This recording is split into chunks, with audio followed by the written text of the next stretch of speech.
people not taking that first step because they're waiting to have all the information, everything in place. Yeah. I jumped in with both feet, not having a clue. I mean, I'll be honest, this is so new to me. The entrepreneurial world, it's always been you're working for somebody else and that was your life. But I knew if I didn't just take the dive, it would never happen. What do they say? Paralysis by analysis. Yep. And I wasn't going to do that. I got more years behind me than I do in front of me, so I want to make them count. Welcome to Mastering the Numbers. I'm your host, Joe Mallow. Welcome back to another episode of Mastering the Numbers. Really excited to have our guest, Joe Gionti, on today. Great charity, great cause. He's the CEO and founder of Canine Heroes for Heroes. Joe, thanks for taking some time to spend it with us. Absolutely, Joe. Thank you for having us on. Yeah, I laugh. I absolutely. always say us because I'm usually referring to me and Loki. Exactly, your dog, right? Yeah, And yeah, absolutely. Well, I wish I could see him. Maybe we will at one point. But hey, for the audience, can you fill them in a little bit on Canine Heroes for Heroes, what you guys are all about? absolutely. Yeah, so Canine Heroes for Heroes, we are a 501(c)(3) nonprofit. Our mission is to provide service dogs to veterans and first responders at no cost to them. So these dogs provide an invaluable service to their handlers. And one of the things that we like to say up front is a service dog is different from your emotional support dog or your therapy dog. A service dog does what the name says. They provide a service. And in fact, they have to provide three different tasks for their handler. That could be picking up their own leash, picking up medicine, helping with mobility or stability, as well as behavior interruption. So they're actually doing work for their handlers. So it's really critical when people see a service dog that you actually ignore them because they have a job to do. And these dogs cost about $30,000 per dog. And that entails all the training that goes into the dog, procuring the dog, all the initial veterinary care, the gear they're going to need. It's a long process, but we want to make sure we're putting high quality dogs out there over quantity. Yeah, absolutely. I mean, the cause is phenomenal. What prompted you to want to start Canine Heroes for Heroes? So if you're watching and not just listening audio, I'm a little gray in the beard, so it's too old, and I'm too old to serve now. So I'm not a veteran. I'm a veteran support organization. And one of the things I like to share with people is kind of that pride of country and patriotism has been in my family from the very beginning. One of the stories is I had a great grandfather come over from Sicily. He joined the American Army, went to World War I, then came back and became a citizen. A lot of the family served. I actually spent some time at the Virginia Military Institute, and a lot of the guys I went to school with ended up going in the service. So I'm at a point in my life trying to think of how can I help? How can I serve these individuals that have given so much, whether it's for the country or their community? And, I know what these dogs can do. I've seen what they can do. And I ran across a veteran who was also a dog trainer, and that kind of lit the fire on seeing his service dog and thinking, okay, there is a way for me to serve now, and that's through Yeah, the dogs. yeah, absolutely. So, as you've been growing Canine Heroes for Heroes, what have been some of the biggest challenges that you've had to overcome? I think, when you're a small startup nonprofit, it's getting that money, getting your name out there so people that know when you're a legit organization, because, we're very small. We started in 2021, and the first things to do is the fundraising. Because as I mentioned earlier, these dogs are about $30,000 per dog, and that's being a little generous. They're actually a little more than that, but we use that as a good round figure. So Yeah, it's getting people to understand we're completely funded through charitable donations. So it doesn't happen unless they support us. But the right. other thing is we don't need that money up front. I don't need all $30,000 up front. It can be Mm, spread out over time, but it's getting those reoccurring donations because that helps the program continue to grow.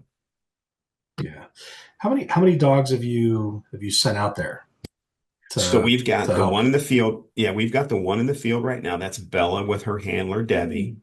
We have two training up right now, little DM Blueberry, little black lab, and Sage, who is a golden retriever. And then we're probably going to be getting a shepherd here real soon. We've got a actually handler, a potential handler we're going to be meeting with on Thursday, who filled out the application and everything looks really good. Now we just got to have a few in-person meet and greets, for lack of a better word, to finalize the process. If it all works out well, then he'll be getting Blueberry. And then that's when the training really begins because we'll start training him and we'll start training Blueberry for the specific tasks that he needs. Yeah. So yeah, again, it's a lengthy process, but the way we train these handlers, Debbie and her dog Bella, because of the way we trained Debbie, she has put probably another 10 or more tasks on her dog. Her dog helps Yeah. her take her socks off, picks up her medicine bottle. She's actually teaching it to press her medical alert button. So Brilliant. yeah, it's amazing. If you can think of it, you can teach a dog to do it. Yeah, for sure. So how long does it take for you to train a dog and have them ready to go out into the field with their with their veteran? You're about 9 months to a year. Now, Okay. the sooner we can make the pairing with the veteran or first responder, the better. Then they just start building that relationship and that team.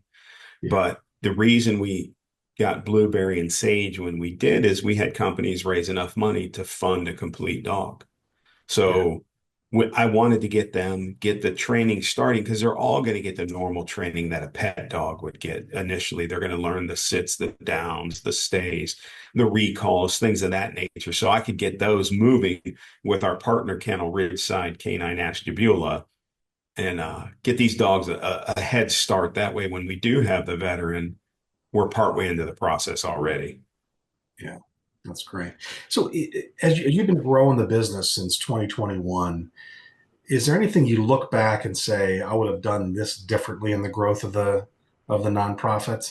Kind of I might have that got some of my I might have got some of my board members sooner to yeah, help me navigate this, but honestly, it's been an amazing journey.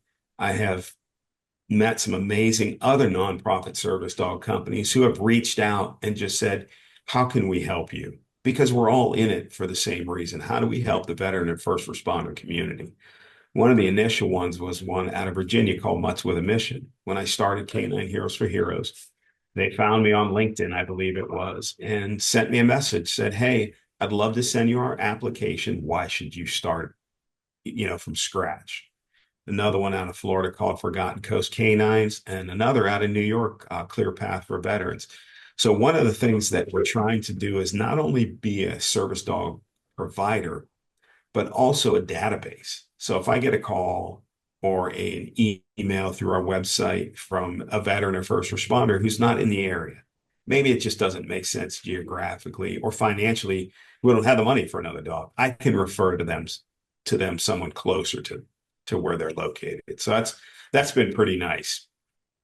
it's great to see so many companies all trying to help veterans out in that way, and that you're all collaborating together instead of competing against each other. So I like that. So, but this isn't your only job, right? This Correct. is this is the Yeah, charity that I you created. You also have a full time job yeah. as well. Yeah, I have a full-time day job. So once I get home from work, it's training of the dogs. Actually, we have Blueberry with us this week, giving Ridgeside a little break and giving me some Yeah, more time to train with her. And yeah, with that full-time day job, that's why I've been able to partner with Ridgeside Canine Ashtabula. And the head trainer, Travis, is one of my mentors in the dog world. He's been doing it a lot longer than I have, yeah. and his team is amazing. They train pet dogs, sport dogs, police dogs, other working dogs, as well as our service dogs. So yeah, it's been a true blessing to have them in our corner. I couldn't do it without them. Yeah. Well, how do you balance that professional? How do you balance the two worlds? Actually, you have three worlds, right? So you have your day job, you're coming home, then you're working with the with Canine Heroes for Heroes, and then of course you have a personal life as well. Yeah. How do you find balance with all three of those things? Well, the biggest thing is having the strong family behind me. My kids are grown, so that makes it a little bit easier. But my wife is actually part of the company as well, and she has supported me from the very beginning. When I said, "Hey, this is what I want to do," she knows my passion for the veteran and first responder community and just supports me 100%. So that's been huge. If she didn't, obviously you can imagine all the time I spend doing this, it'd be a little contentious. So I would think so. because yeah, because of it, this isn't a job. I love doing this, so that makes it easier. Yeah. That's something that I talk to a lot of my clients about is having to have a support team, whether it's at work or at home or a combination of both. I mean, how important do you think it is for those business owners who maybe don't have a team to find a support team? Oh, I think it's critical. I don't think you can succeed without it. One of the business side of things that I've gotten involved with is it's called the Deal Maker. He is an individual in our area, very successful entrepreneur. They hold events in our area on how to help other entrepreneurs. How can we all help each other? We just had a meeting. Yeah, Nate Mitchell of Blue Lake Cleaning is the one that set it up, and he's been a mentor of mine in the entrepreneurial world as well. And there were probably 100 to 150 just local entrepreneurs all getting together, supporting each other. Who needs this? Who needs that? And okay, I can provide this and I can provide that. No egos in the room because you have individuals like myself who are just starting out to companies that have been in business for many, many years, bringing in millions of dollars. And it's just, how can I help you? So yeah, I think it's critical to have some type of support network, or I don't know how you can succeed. And if you do, you're probably not very happy. yeah, that's that balance part Yeah. that can be so elusive, for sure. Um, well, so obviously you care about veterans. You have a lot going on. What keeps you focused in continuing to grow this with so many other things going on around you? Well, one of the things I was talking about is I want Canine Heroes for Heroes to be here long after I'm gone. And what keeps me motivated is just seeing what these dogs do. They're saving lives. There's a video on our YouTube channel. We've had it up there for a little while now of our head trainer, Travis. He spent about 8 years in Afghanistan as a civilian contractor, and he credits his service dog with saving his life. And this video is him. It's an actual kind of real world situation where the service dog does her job. He's sitting in a waiting room and he narrates it because I'm not sure who was filming it at the time. He's sitting there and his mind is going elsewhere. And if you don't know what you're looking for, you don't even see it. Cairo, his service dog, just gently raises her head and nudges him, bringing him back into the present. It's a behavior interruption. And now he has to focus on her. So these dogs are literally saving lives. Yeah, it's incredibly important. So, in the, I guess, not just the canine side of it, but just the entire nonprofit side of it, are there any big changes happening that are either helping out nonprofits or maybe on the opposite side, maybe providing a headwind? I'm not sure what new challenges there are. Just from my standpoint, it's not have being an entrepreneur in the past. This is new to me. Yeah, And it's funny, some of the group discussions on some of the people I follow on LinkedIn were those people not taking that first step because they're waiting to have all the information, everything in place. yeah, I jumped in with both feet, not having a clue. I mean, I'll be honest, this is so new to me. The entrepreneurial world, it's always been you're working for somebody else and that was your life. yeah, So having people I can talk to like yourself who are helping me out and helping me understand the business world. But I knew if I didn't just take the dive, it would never happen. What do they say? Paralysis by analysis. yep. And I wasn't going to do that. I got more years behind me than I do in front of me, so I want to make them count. Yeah. Well, what do you tell that person that's sitting there that's just paralyzed and can't make the decision to just start that business? What do you tell them? You have to do it. You got to find your passion. What do they say? If you love what you do, you don't work a day in your life. Don't Yeah, work. Love what you do. Just take that step. And I tell people, whether that's dogs, horses, whatever it may be, there's for my world, it's how do I help the veteran and first responder community? But maybe you have a love for homeless and you want to how to help them. There's an organization in our area called Sub-Zero Mission. It is a nonprofit that helps that they'll help any homeless, but they try to concentrate on the veteran community. And the founder of that has been a tremendous help to me. We're in different organizations, but we're both veteran support. He's a Marine veteran. And just again, to be clear, I'm not a veteran. I'm a veteran support organization. And the reason I really make that known is I would never want to be accused of stolen valor because I Yeah, don't want to insult our veteran or first responder community. But it's finding that passion, find what you love, and figure out how to make a living doing it. yeah.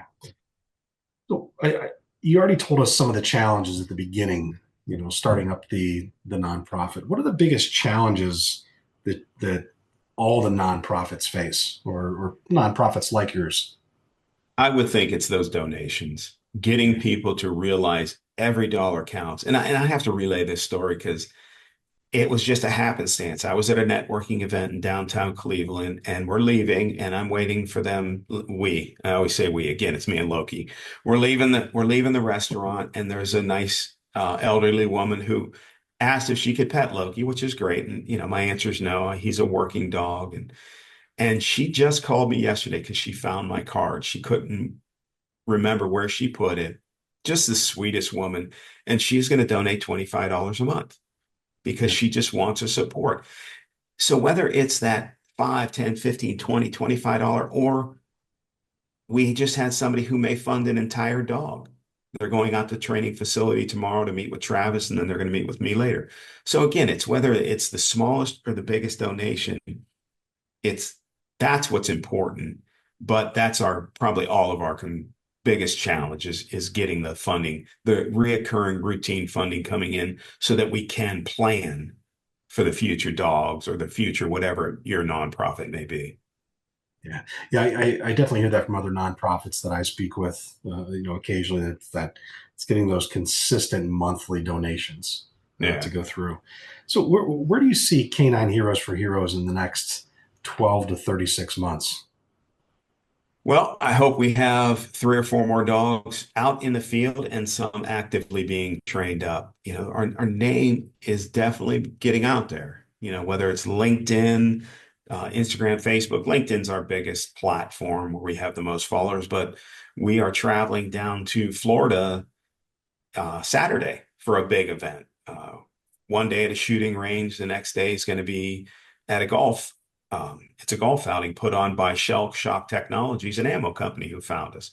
So yeah, I want to be just continuing to spread the word on what these service dogs are doing, grow Canine Heroes for Heroes to where we've got several dogs in the in not in the field as well as being trained up.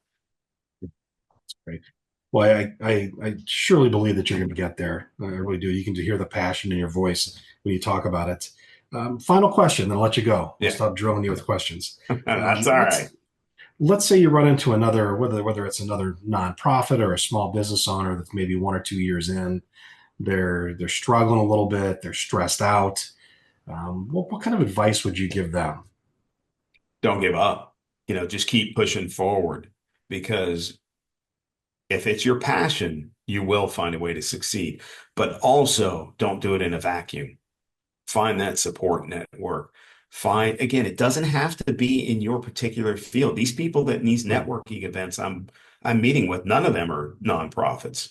They're real estate, they're banking, whatever it may be, but find a support network. There's plenty of them online. I guarantee you can find people out there that want to help you. Yeah.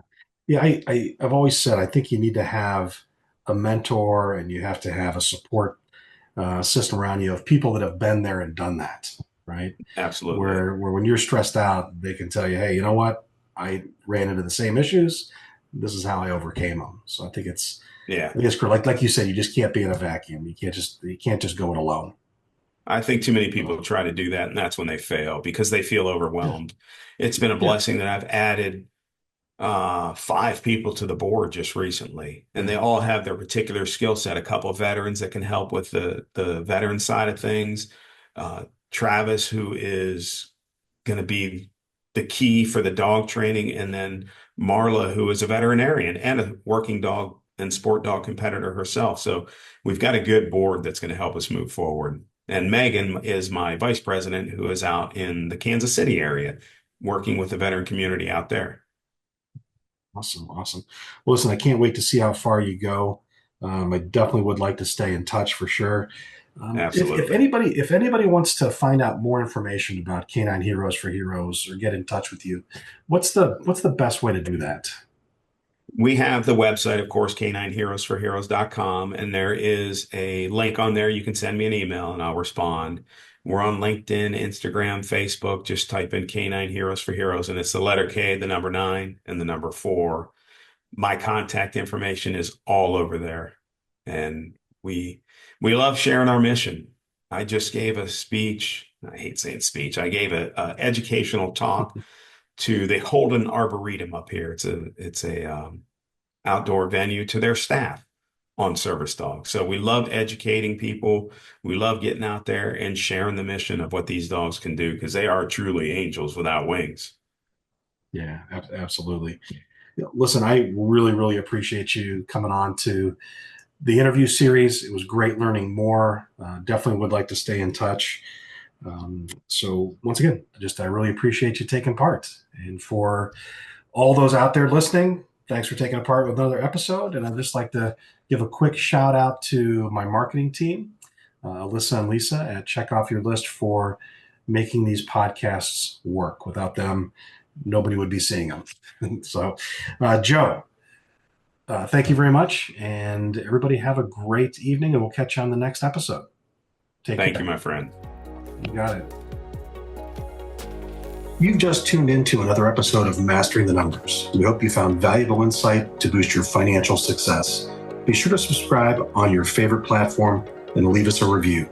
Keep pushing forward, and thanks for listening.